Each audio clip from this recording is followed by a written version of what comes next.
Thanks for joining us. My name's Ian. I'm joined by Duncan and Amy from the Accelerator Network and the Accelerator Academy specifically. And we've found that particularly in the last year, while we're all kind of meeting each other on Zoom, having an extra touch point for companies that are interested in participating in the Accelerator Academy has been useful. If nothing else, it gives you the chance to kind of ask us, is it the right fit? What's it all about? What do you do? Are you any good at it? And all of those things that a lot more trust can be engendered in person by meeting, but we're all kind of still meeting through screens. So we're hosting these sessions kind of once a fortnight over the summer. And thanks for joining us today. It's kind of useful, we think, to kick off with a very brief overview. I'm not going to bore you with PowerPoint, but a very brief overview of what the program's all about, because that might answer some of your questions initially.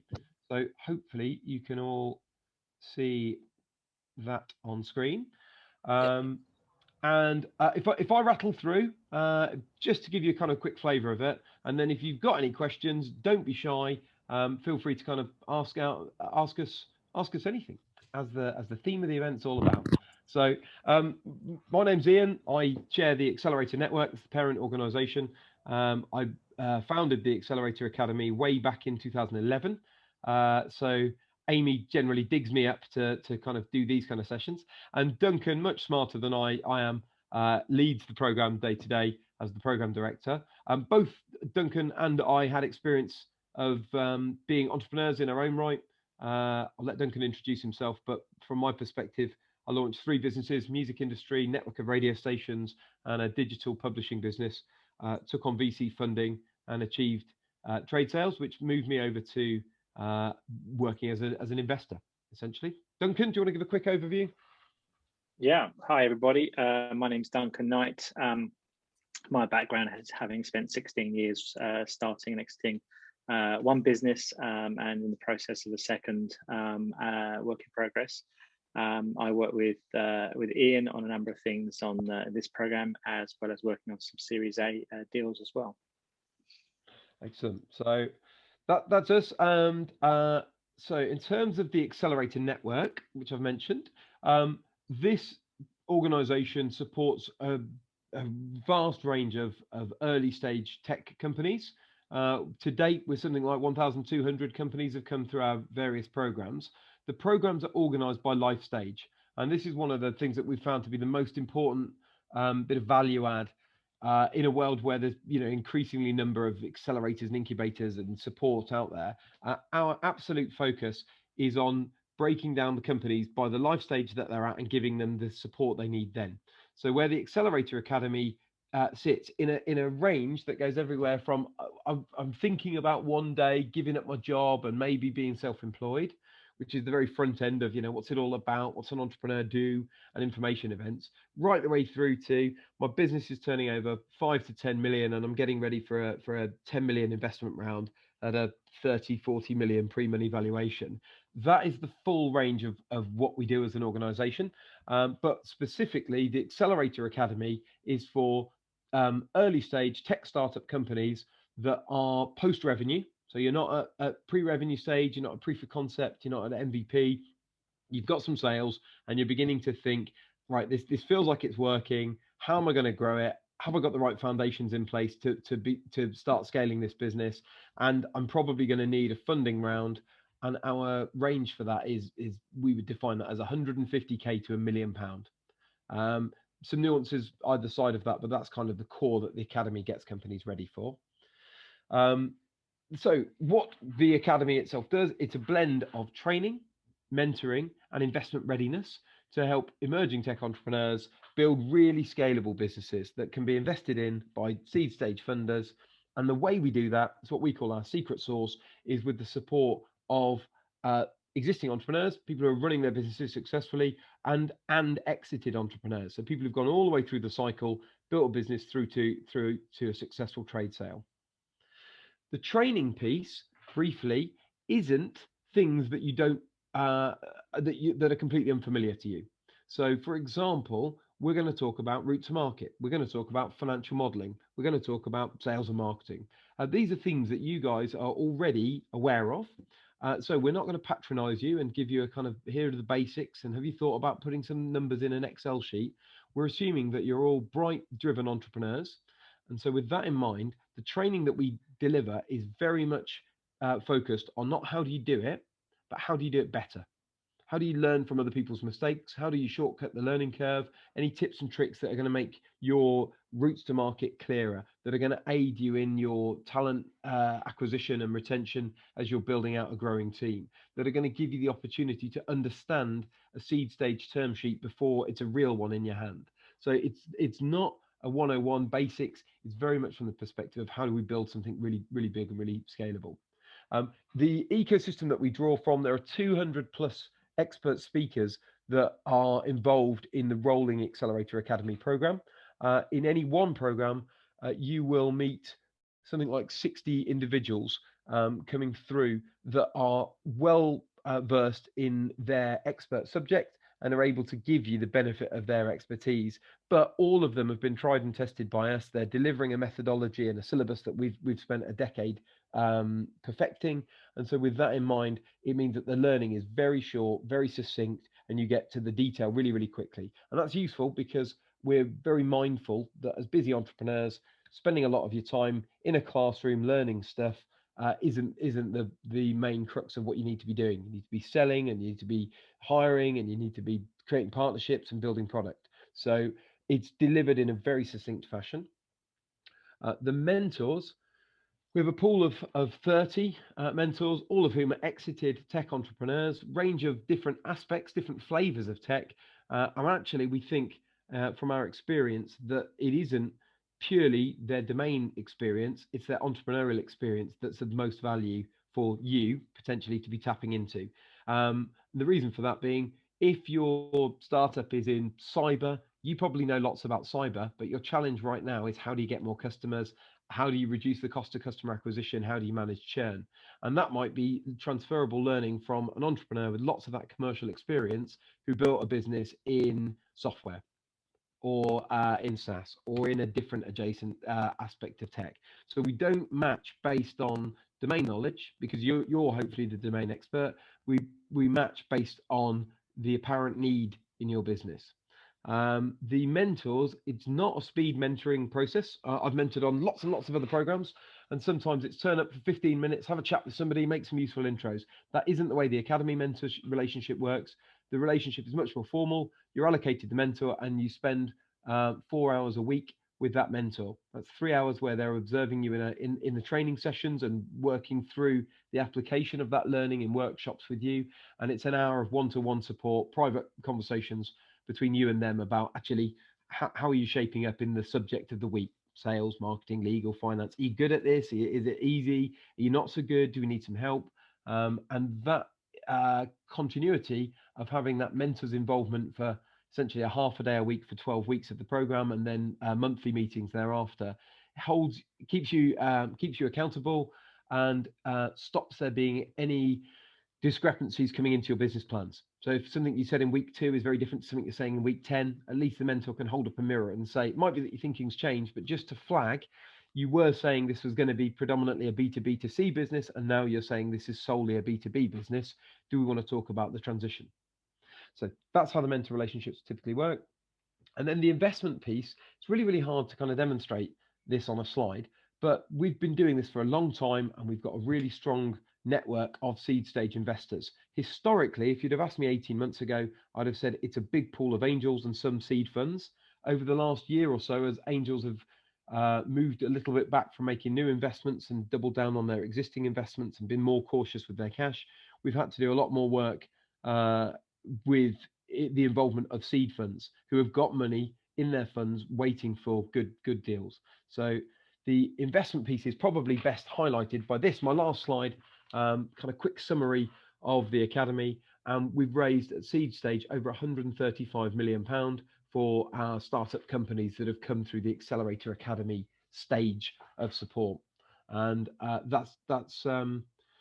we think that's kind of the best testament to our numbers generally. There's some other stats on there about kind of the number of experts you're going to meet, our experience of delivering 29 programs. The cohort we're recruiting for now, this conversation in September, is our 30th program, which is more than any other accelerator organization in Europe has run.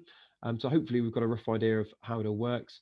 And I think that brings me to the end of this bit, but hopefully that's answered some of your questions, or better still, prompted you to ask some more questions.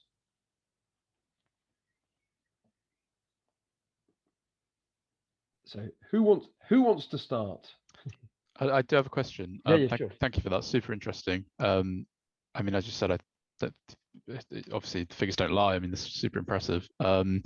What is kind of the route into how a startup would get into this? Is there an application process? Where is it? And kind of a bit of explanation on that would be super good. Perfect. Okay. Amy, do you want to cover that? Yeah, thanks for your question, Steve, and thanks for attending. Directly from our website, there's a link to apply, and it is via the platform FSuccess, which is a startup community, and you'll be able to fill out the application form there, and then our team will be reviewing. And it also requests for you to share your pitch deck. So, and if you have any questions, you can always get in touch with us. Sure, brilliant. Thank you. Great. Thanks, Steve. Okay, and just to add to that, we see this as it's kind of a sensible discussion and bit of mutual analysis, really, by grown-ups. That's the way we treat it. It's not, we don't do kind of jazz hands and we're all over TechCrunch we've had 1 million applications to this open call, and it's about saying, because we're very focused on a moment in time, are you at the right stage? Is this the right time for you? And are we going to be a good fit? And not only is that a decision for you, it's kind of also, can we deliver a load of value add in a 12-week period? And how's that going to look? Does it feel like your business can then be more commercially sustainable, that you'll be clearer in your investor proposition, that you'll be able to fundraise if that's what you're looking to do, and it's not a prerequisite. So whilst there is an application form at the front end, there is sometimes a review of a bit more information. It usually then descends into something a little bit less structured and a series of conversations about, does this feel like a good fit? Is September the right cohort? We run 3 a year. It might be that January is a better fit. We've had examples where people say, it sounds great, but my business partner's giving birth a month into the program. Do you think that'll be a problem? We're like, well, absolutely. You're going to be really distracted and covering 2 people's work. So those kind of things come out of human conversations. It's not all kind of a case of computer says no. Hopefully that's tackled that question, Steve. Colin, in the chat, you've said, please can you share expertise in impact investment, real estate, prop tech, compliance tech, SDGs and ESG? So essentially, with as many companies as we've worked with, both in the Academy and within the Accelerator Network of over 1,000 businesses, we have worked with all of those. There are case studies on the Academy website, and also it's worth having a look at the Accelerator Network website as the parent company, if you like, because some of that domain experience is completely transferable. So where we've done deals with impact investment opportunities or a real estate company at Series A, actually, a good example, Duncan, maybe is Idozo. So Duncan and I worked on a business called Idozo, prop tech company. We helped them raise just over £1 million of funding from a fairly specialist investor, and help them with their business planning through an accelerator process. But actually, they were raising an early Series A fundraise. The knowledge, the impact, the connections, the industry challenge is completely transferable. And all of us, Amy, Duncan, myself, and the rest of the team, work across all of these different programs that you saw earlier. So we would see that all of the areas that you've mentioned, we've done things in. They are highlighted as our experience in tech and subsets of tech on the websites. And it is transferable, whether that's been purely support that's been delivered within the Academy or within the Accelerator Network. So a big part of that, I used the word earlier, it's an ecosystem you're tapping into, it's a network of relationships, and it's a good degree of experience. I think we'd have struggled to work with 1,000+ businesses without straying into prop tech and real estate. Now, the only thing I would say, just as a specific point for you, Colin, is within real estate, we've done real estate tech. So we're not property plays. So if you're saying, actually, that's great, I've lined up a load of buy-to-let houses I want to redevelop, we're not the home for you.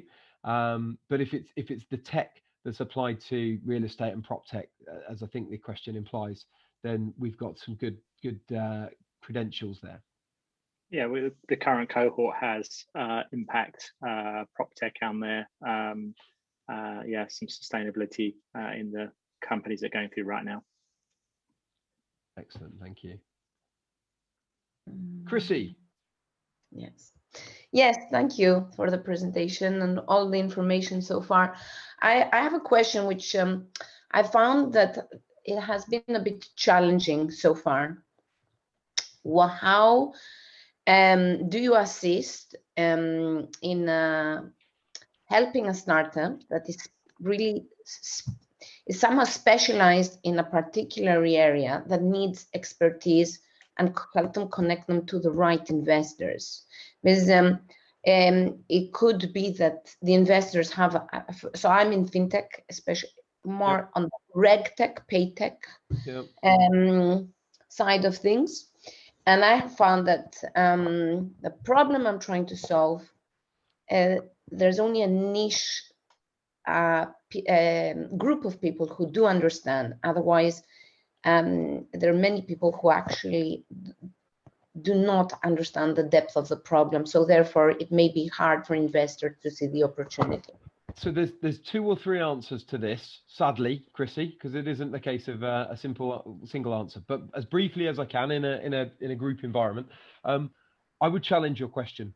So if the business is that complicated that only specialists can understand, you shrink the investment pool, and therefore you're likely to have a harder job of either closing the investment round or getting the terms that you want.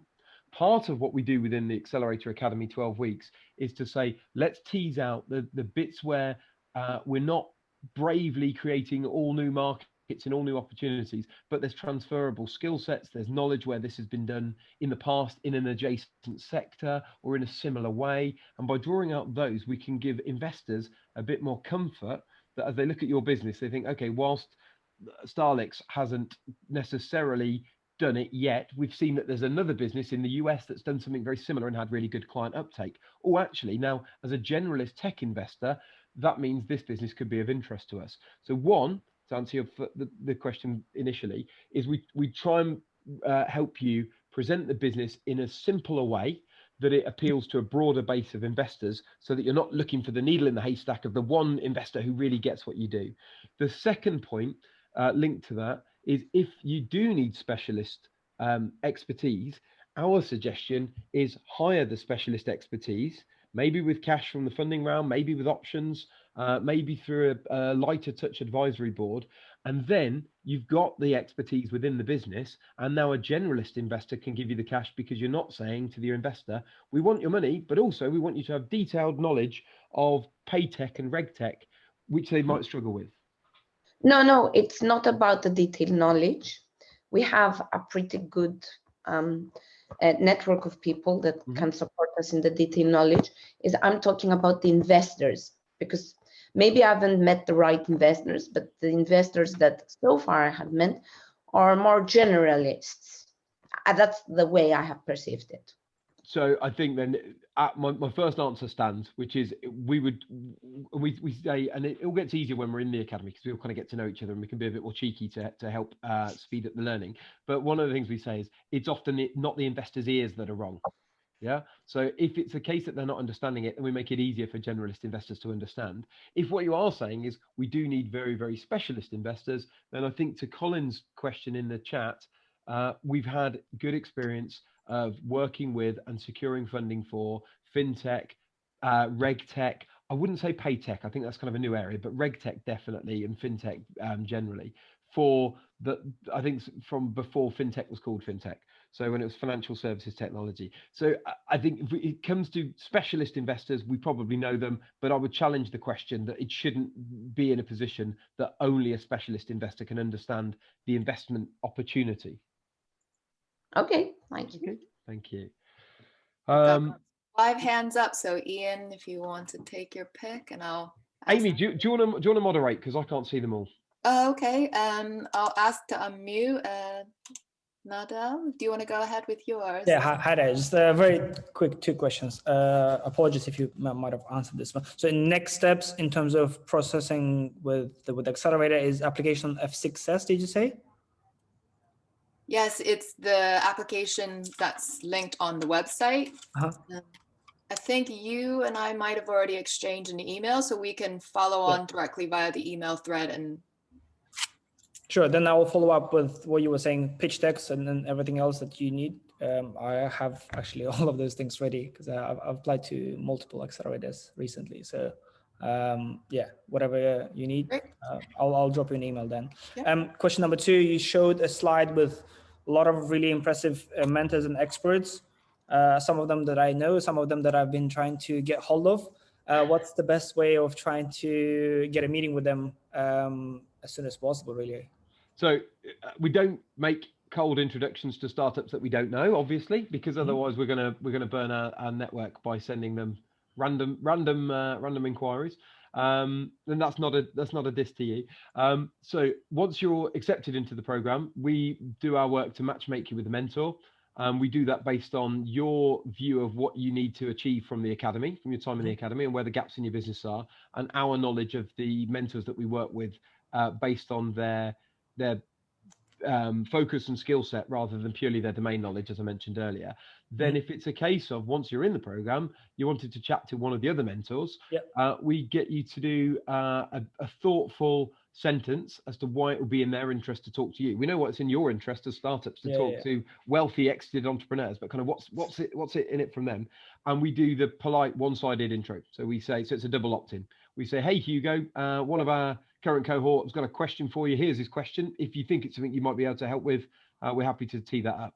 And we will always get a response from that because we know these guys, and they'll say, to be honest, snowed under, or it's not really a sector I'm that focused on, or I met this guy before and he was a crazy guy, or happy to have a conversation. Let's set this up.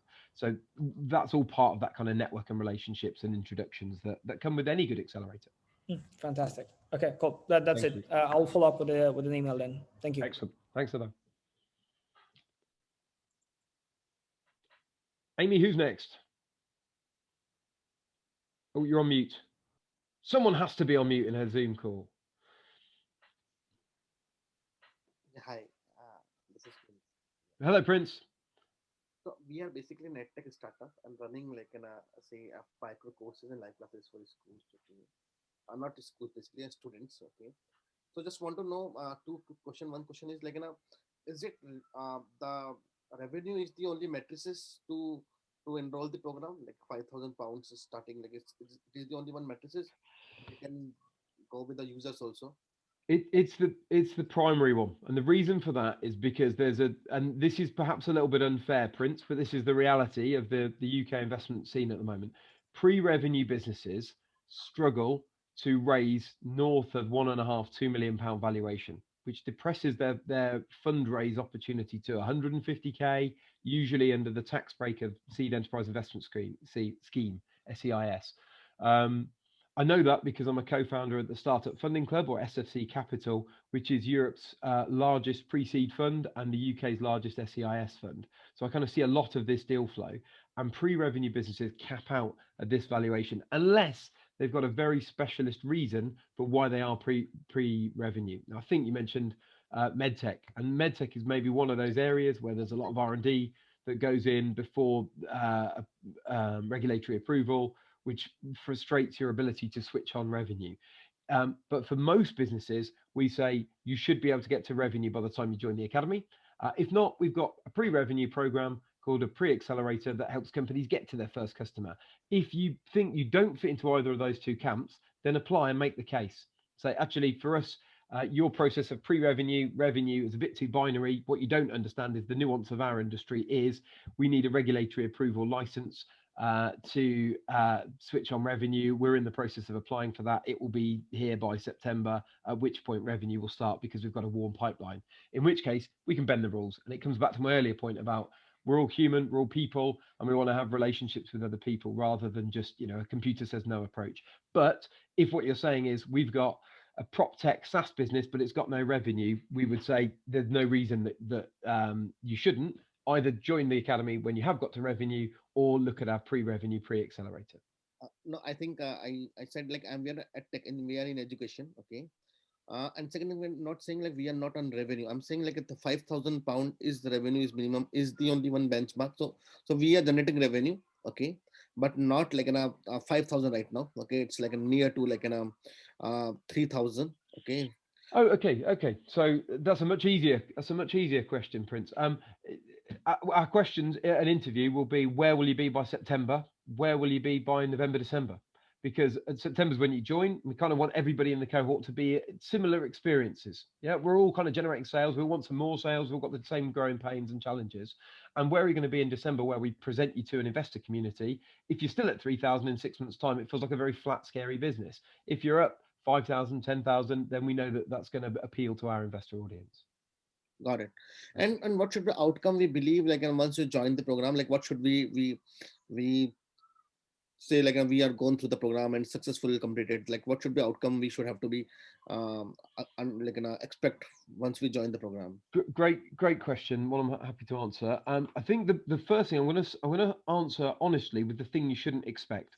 So you shouldn't expect a guaranteed investment check. Yep, and that is the biggest misconception I've ever seen.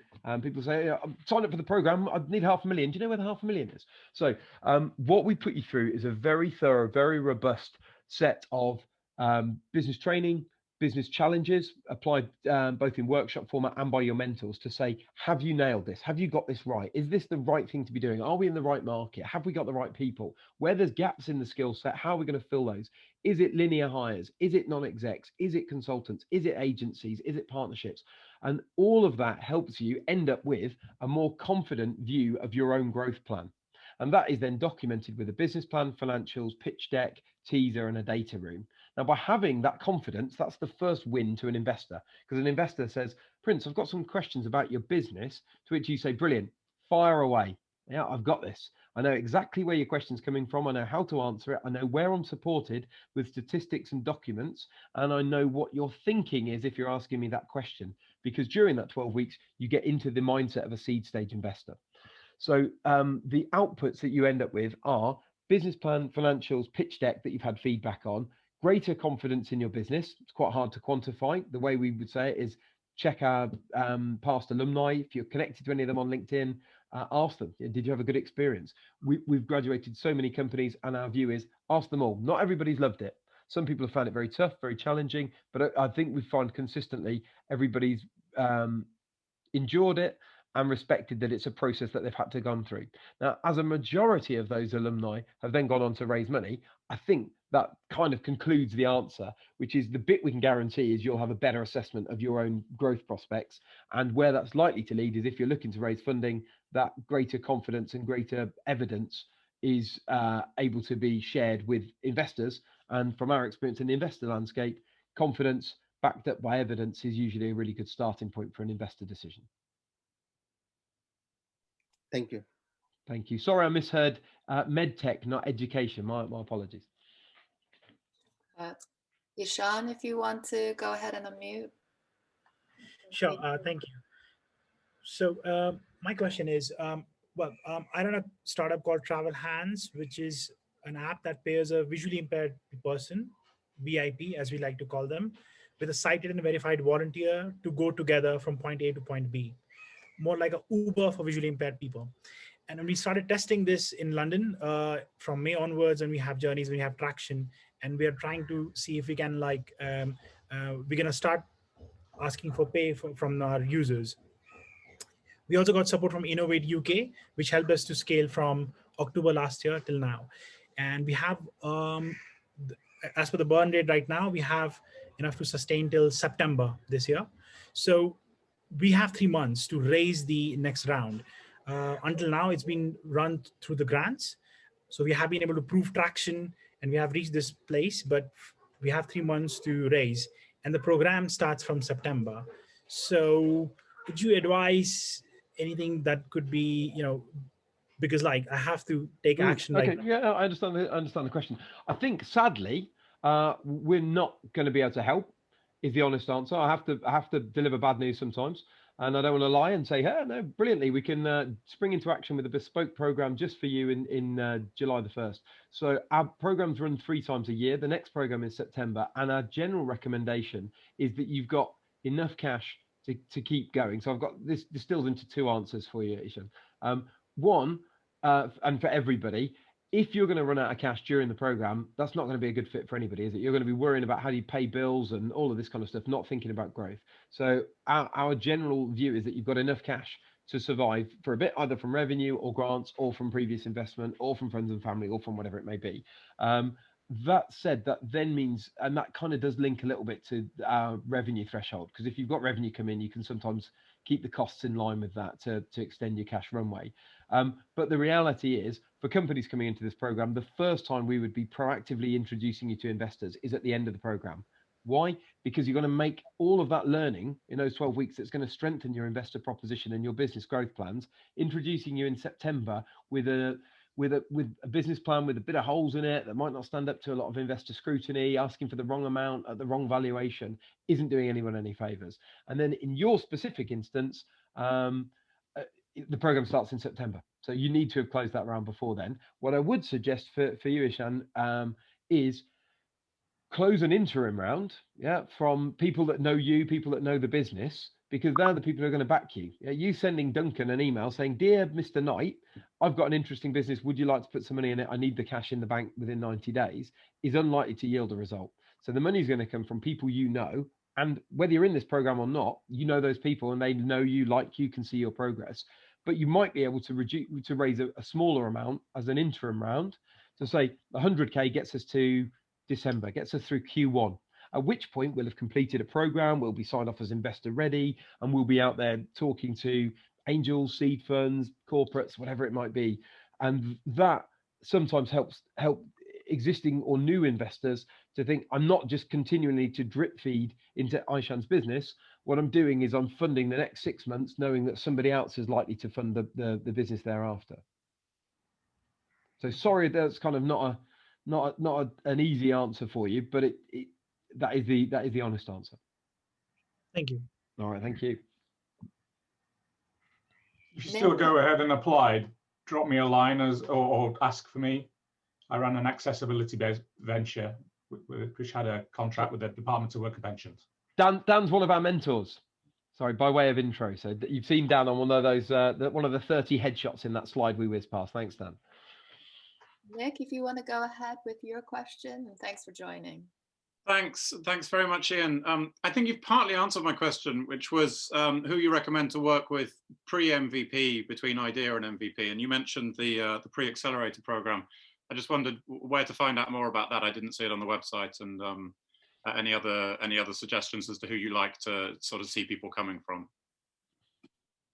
Okay, so two questions. The first one, if Duncan and Amy can probably just put the fast forward URL in the website, in the chat, so you can have a look at that. That is for pre-revenue businesses going through their MVP, bit of proof of concept, aiming to get to first revenue and then first investment, usually 100, 150K, could be grants or equity.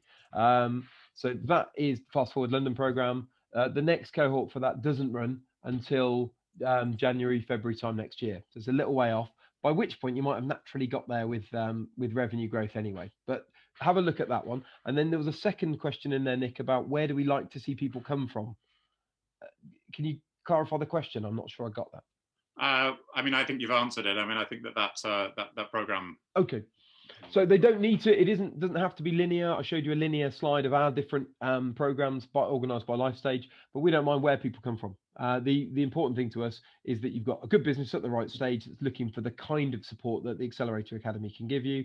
And at the moment, while we're still delivering programs on Zoom, you could be anywhere in the UK. It helps if we know people in common in LinkedIn. It helps if you've got someone who can say, oh, you know, Nick's a good guy. We've worked with him in a previous role. He was really motivated. Those kind of things all help, but we're really open-minded as to kind of where people come from.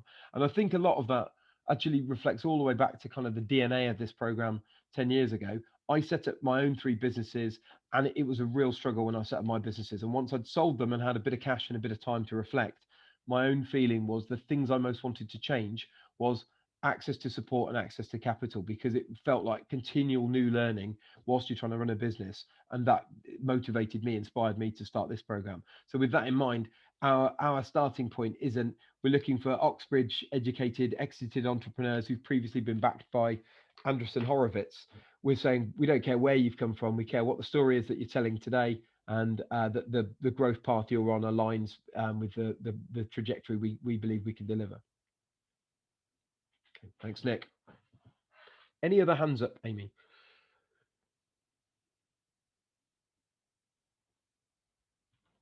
I think you might be on mute, Amy. I tell you what, there was a question in the chat while we're looking for that. What does the program cost startups? Fees or equity or nothing? Was Tope or Tope? If I'm not sure if I'm pronouncing that right. It's a question there. So there is 2 costs you can consider. They're listed on the website. They're in the FAQs. It costs £600 to join the program plus VAT. So if you're not VAT registered, it's £720, and that is because it costs us about £3,000 per program.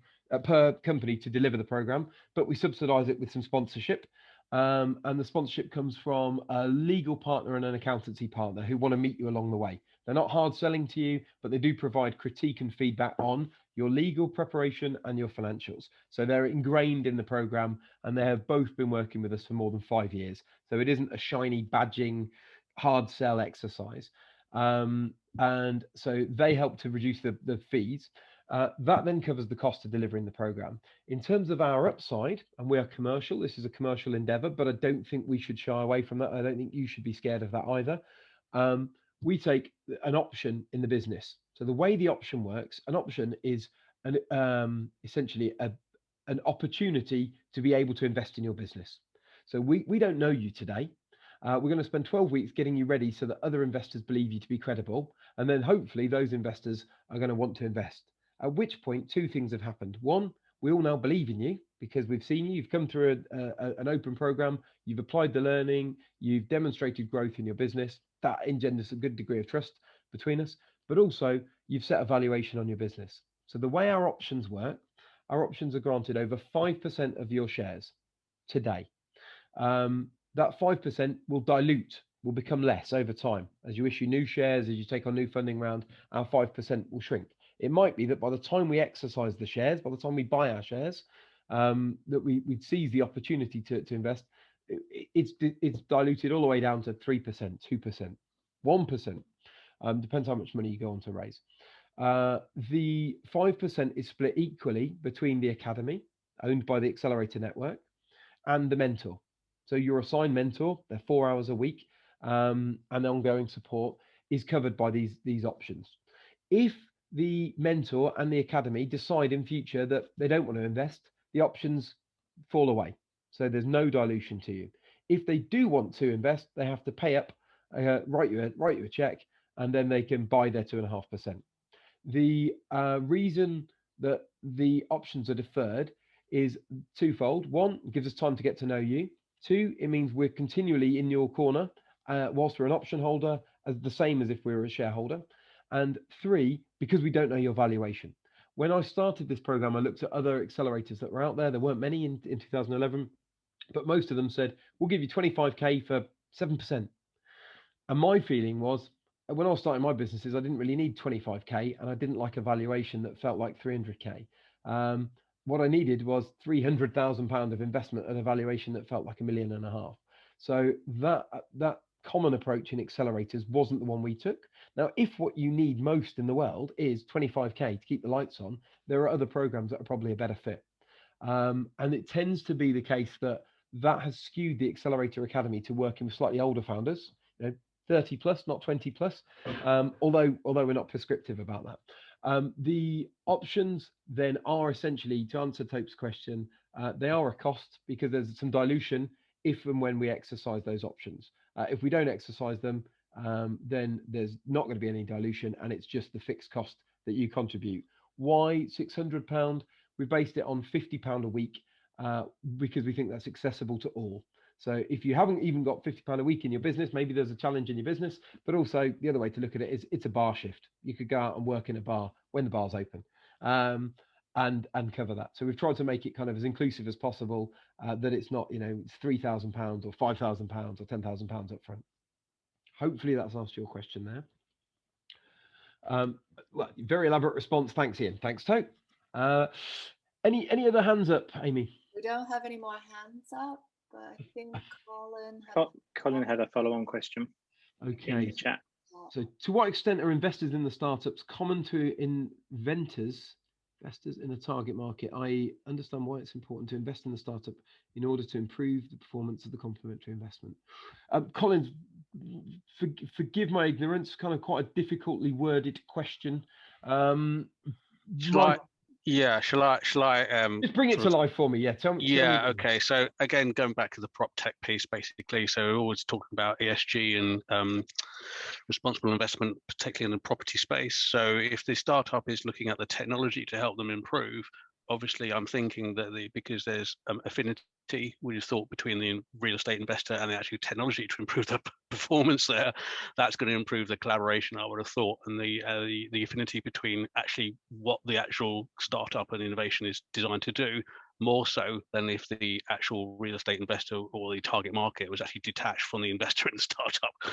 I think no, that's great. It's helpful. I think this is similar to the answer I gave to Chrissy earlier, which is we aim to get you in a place that you're a sexy investor proposition for a wide range of investors, of which a subset of those investors that you and we help focus you on might be what we call strategics. So where there's a benefit to the investor over and above a financial return. So this might be a large corporate in your industry that wants to invest in your business. It might be an organization in your supply chain that thinks, actually, if Colin's business worked really well, that would be really beneficial to us because we do something that's synergistic. There's a fit between Colin's technology and what we would use day to day. And actually, he's looking for £500,000 and we could invest £500,000. But we don't just want to focus you on swimming for that one island, because it might be that you can get a better valuation by a more generalist tech investor who thinks, we get it, we've got a very clear focus that you're targeting real estate organizations, we are a tech investor and we think you've got a good business there. Whereas the challenge sometimes with the strategic is they say, Colin, we could give you your money, but also we could be a testimonial client for you and we could introduce you to our partners, and with all of that value that we bring to the party, we think you should reflect that in your valuation. So we'll give you 500k, but we think it's for now a joint venture, not a minority equity stake. Or those kind of things can sometimes fall out. So our approach in the academy is to say, think about strategics, people that could be a good fit with your business and might be an investor, but actually keep your business investment opportunity open to generalist tech investors as well, so that you're not just going after one who might penalize you in price on valuation.